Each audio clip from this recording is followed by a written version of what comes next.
اعوذ باللہ من الشیطان الرجیم بسم اللہ الرحمن الرحیم۔ میرے پیارے دوستوں اور بزرگوں، السلام علیکم۔ جیسا کہ آپ جانتے ہیں، نکاح اور شادی کے متعلق ہماری سیریز ویڈیوز چل رہی ہیں۔ اگر آپ دوست ہمارے چینل پر نئے ہیں تو ہمارے چینل کو سبسکرائب کریں اور ساتھ میں بیل آئیکنز کو پریس کریں تاکہ اسلام کے متعلق جو بھی معلومات بھیجی جاتی ہیں آپ تک پہنچتی رہیں۔ آج کا جو ہمارا موضوع ہے، ناچ رنگ، رت جاگا اور ڈانڈیا کھیلنے کی رسم۔ یوں تو شادی بیاہ کے تمام ہی مراحل میں خوب ذوق و شور سے گانے باجے بجائے جاتے ہیں، بلکہ شادی کے بعد بھی یہ سلسلہ کئی دنوں تک رواج کے طور پر جاری رہتا ہے۔ مگر اس کے علاوہ خصوصی رسم کے طور پر ناچ رنگ کی محفل کا اہتمام کیا جاتا ہے، جسے فنکشن کا نام دینا۔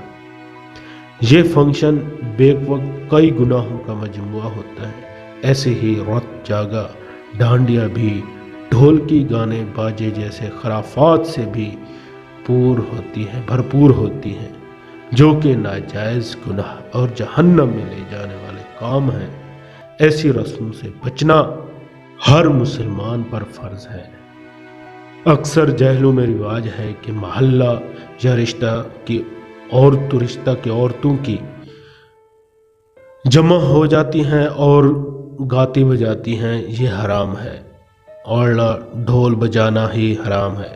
عورتوں کا گانا مزید برآں یعنی اس سے بڑھ کر گناہ ہے۔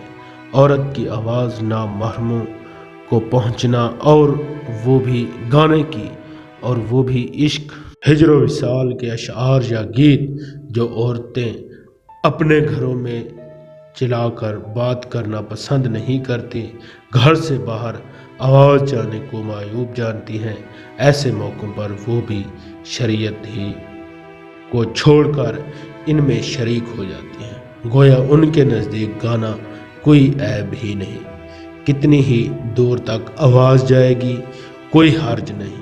نیز ایسے گانے میں جو ان جوان کنواری لڑکیاں بھی ہوتی ہیں، ان کا ایسے اشعار پڑھنا یا سننا کس حد تک ان کے دبے ہوئے جوش کو ابھارے گا اور کیسے ولولے پیدا کرے گا، اور اخلاق و عادات پر اس کا کیا تک اثر پڑے گا۔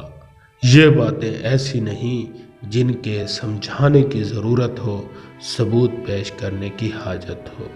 اللہ اکبر۔